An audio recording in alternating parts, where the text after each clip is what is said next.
तुमच्या साक्षीने सांगतो, माझं खरं तर देवेंद्र फडणवीस तुमच्या हातामध्ये एक चांगलं राज्य, सुसंस्कृत राज्य हातामध्ये आलेलं आहे, याच्याकडे नीट बघा. चांगल्या पद्धतीने मराठी माणसाकडे पाहणार असाल तर आमचा तुम्हाला पाठिंबा निश्चित राहील. प्रत्येक गोष्ट आमची ऐकून करा.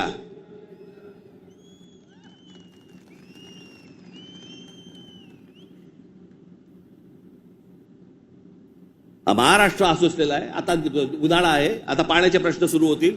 शेतकऱ्यांच्या आत्महत्यांचे आहेतच आहेत, कर्जांचे आहेत.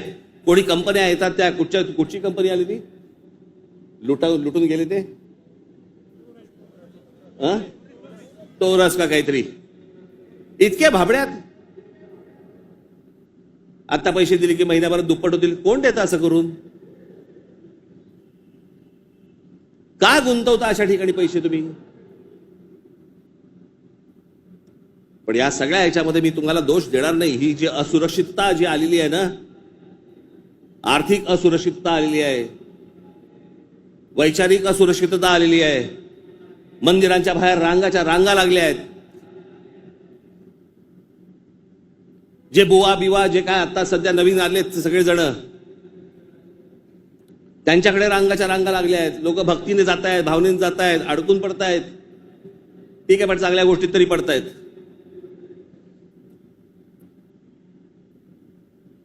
आज चहूबाजूने महाराष्ट्राला सर्व बाजूनी विळखा पडतोय. मराठी माणसाला विळखा पडतोय. हा विळखा तुम्ही ओळखला पाहिजेत. मराठी भाषेला विळखा पडतोय.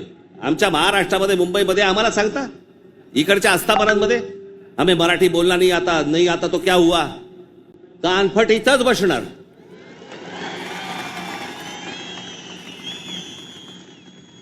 फालतू देशबीस सांगायचं नाही आम्हाला. प्रत्येक राज्याची एक राजभाषा आहे, त्या राजभाषेचा सन्मान हा प्रत्येक राज्यामध्ये राखला गेला पाहिजे. महाराष्ट्रामध्ये, मुंबईमध्ये मराठीचा मान हा राखला गेलाच पाहिजे प्रत्येक आस्थापनेत. या महाराष्ट्रामधल्या उद्यापासून तयारीला लागा. महाराष्ट्रातल्या प्रत्येक बँकेत मराठी वापरली जाते की नाही पहिलं चेक करा. प्रत्येक बँकेत, प्रत्येक आस्थापनेत तुम्ही मराठी म्हणून सगळेजण कडवटपणे उभे राहायला पाहिजेत. या देशामधला हिंदू हा हिंदू तेव्हाच होतो जेव्हा मुसलमान रस्त्यावरती येतात. एरवी फक्त भक्तिभावाने असतात, पण हिंदूंमधला हिंदू जेव्हा जागरूक होतो तो फक्त दंगलीमध्ये हिंदू असतो. दंगल संपली की तो मराठी, पंजाबी, गुजराती, बंगाली सगळा होतो. आणि मग ज्यावेळेला तो मराठी होतो त्यावेळेला मग तो साळी, माळी, मराठा, ब्राह्मण, कुणबी सगळा होतो. आपापल्या जातीबद्दल प्रेम असणं हे स्वाभाविक आहे,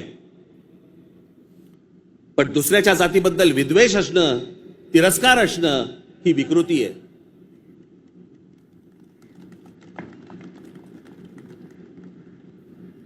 आज सगळे राजकीय पक्ष बाकीचे, आज केंद्रातले असतील, पूर्वीपासून चालू आहे, काँग्रेस असल्यापासून सुरू आहे.